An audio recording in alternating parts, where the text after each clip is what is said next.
Les copilotes plus PC sont les PC avec la plus grande autonomie, mais ça me paraissait important d'optimiser ça encore plus. Donc aujourd'hui, on va voir tout un tas d'astuces qui permettent d'optimiser l'autonomie et la batterie de votre copilote plus PC, et en l'occurrence, ici, de votre Surface. Choisissez votre mode de chargement. L'option limitée à 80% permet à la batterie de ne se charger qu'à 80%. Ce mode est fait pour ceux qui utilisent leur PC portable sur un poste plutôt fixe, donc toujours branché sur secteur. En effet, les batteries lithium-ion durent plus longtemps lorsqu'elles sont utilisées entre 20% et 80% de batterie. Donc ce mode vous permettra de garder votre PC plus longtemps en ne risquant pas d'abîmer la batterie. En général, vous retrouverez ce genre de paramètres dans les applications constructeurs. Donc par exemple ici, je suis sur Surface Pro en 12 pouces. Je vais ouvrir l'application Surface et ici, dans l'onglet batterie et recharge, je vais pouvoir soit laisser la batterie s'adapter automatiquement à mes besoins, soit la limiter, vraiment forcer la limite à 80%. Et vous pourrez retrouver ce genre de paramètres, comme je le disais, sur les applications constructeurs type Asus ou Lenovo pour ne citer que cela. Évitez les décharges complètes de la batterie. Pour la même raison, essayez donc de ne pas laisser votre batterie descendre régulièrement en dessous de 20%. Bon, une fois de temps en temps, c'est pas dramatique, mais on évite de le faire autant que possible. L'avantage, c'est que l'autonomie de la Surface, ici en l'occurrence, vous permet de faire quand même un max de trucs en restant entre 80 et 20% de batterie pendant toute une journée sans recharger. Utilisez l'économiseur d'énergie. Ça va permettre entre autres de limiter l'activité des applications en arrière-plan si elles sont pas indispensables pour vous. Ça va également réduire la luminosité de l'écran. Donc toujours dans le but bien sûr d'optimiser l'autonomie, ça change pas. Vous pourrez trouver cette fonction dans les paramètres rapides, juste ici, tout en bas à droite de l'écran. Il suffit de faire défiler comme ceci, et c'est le logo d'une batterie comme ça avec une petite feuille juste ici. Gérer les applications et les processus avec Copilot. Vous avez entre les mains un Copilot plus PC. N'hésitez donc pas à demander tout simplement à Copilot de vous aider quand vous rencontrez un petit souci. Ici, par exemple, rien ne vous empêche de faire le raccourci CTRL plus Maj plus Échappe pour ouvrir le gestionnaire des tâches. Ensuite, vous pouvez ouvrir l'application Copilot. Cliquez ensuite sur le petit logo avec les lunettes ici pour ouvrir Copilot Vision pour partager votre écran en fait avec Copilot. D'accord, je peux voir les applications ouvertes sur votre bureau. Vous avez besoin d'aide avec quelque chose en particulier? Alors oui, tout simplement, j'aimerais que tu m'indiques quelles applications ici utilisent le plus de batterie et quel processus je peux arrêter tout simplement pour récupérer un petit peu d'autonomie sur mon PC. Ah, je vois ce qui se passe sur votre écran. Pour voir quelles applications utilisent le plus de batterie, vous pouvez vous rendre dans l'onglet Batterie dans les paramètres. Je vois que vous avez déjà l'onglet Processus ouvert dans le gestionnaire des tâches. Pour libérer des ressources, vous pouvez arrêter les processus moins essentiels, mais soyez prudent de ne pas fermer ceux liés au système ou aux applications que vous utilisez. Besoin d'aide pour identifier les processus à arrêter? Oui, j'aimerais bien que tu m'indiques précisément quel processus je peux arrêter sans risquer de problèmes avec mon PC tout simplement. Zero Store Service est important pour certaines fonctionnalités système, alors il vaut mieux éviter de l'arrêter. Vous pouvez fermer Notification Manager pour Adobe si vous n'utilisez pas actuellement les produits Adobe.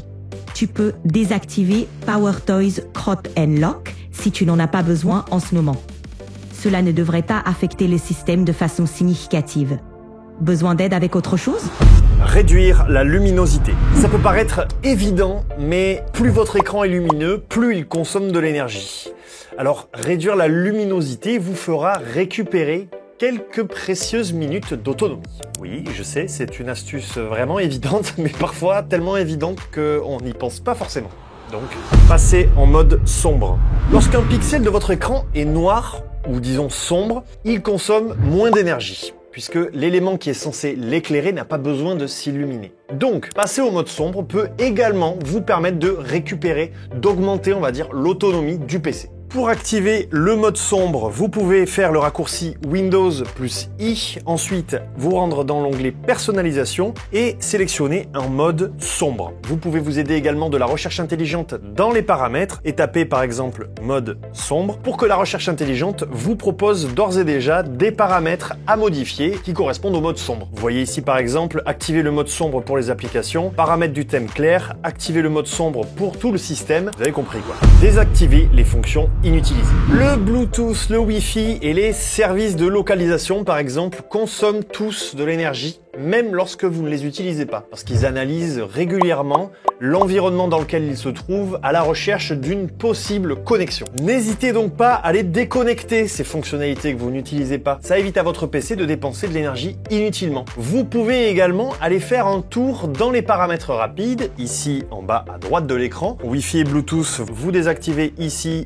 et ici, ou encore plus simplement, vous pouvez carrément activer le mode avion qui va automatiquement couper toute forme de communication de votre PC et donc vous faire récupérer un petit peu d'autonomie. Pour ce qui est de vos paramètres de localisation, je vous invite à faire le raccourci Windows plus I, puis aller dans la barre de recherche en haut et taper localisation tout simplement. Mettre à jour Windows régulièrement. Et oui, vous ne le saviez peut-être pas, mais la mise à jour régulière de Windows permet à votre PC de bénéficier des dernières optimisations pour tout un tas de choses, antivirus, fonctionnalités, connectivité, mais également l'autonomie. Donc pensez au raccourci Windows plus I et à checker l'onglet Windows Update de temps en temps. Évitez les températures extrêmes. La chaleur et le froid peuvent affecter les performances et la longévité de la batterie. Donc pensez à garder votre surface à l'abri des températures extrêmes, comme dans votre voiture l'été en plein soleil ou dans une pièce froide voire humide de votre maison en plein hiver. Autre chose, quand un PC fonctionne, il émet de la chaleur. Donc ça c'est normal. Et pour éviter que ça surchauffe, votre PC doit ventiler un maximum, ce qui lui demande également de l'énergie. Donc n'hésitez pas à utiliser votre PC dans une pièce naturellement froide pour éviter la surventilation de votre PC et donc une perte d'autonomie. Ceci étant dit, sachez que les copilotes plus PC comme cette Surface Pro sont non seulement 5 fois plus performants qu'un PC d'au moins 5 ans, mais qu'ils sont aussi très efficaces énergétiquement. Ça veut dire quoi? Ça veut dire qu'ils utilisent moins d'énergie pour arriver aux mêmes performances, voire à de meilleures performances par rapport aux anciens processeurs. Donc ça, forcément, ça vous donne quand même un avantage d'autonomie de base avec des copilotes plus PC. Régler les paramètres de mise en veille. Pour terminer, n'hésitez pas à régler les paramètres de mise en veille et veille prolongée pour éviter à votre PC de dépenser de l'énergie inutilement quand vous n'êtes pas devant en train de l'utiliser. Voilà, j'espère que ces quelques conseils vous auront été utiles. N'hésitez pas à vous abonner, à partager la vidéo si c'est le cas. Quant à moi, je vous dis à très vite dans une prochaine vidéo. Prenez soin de vous et prenez soin de votre PC. Ciao!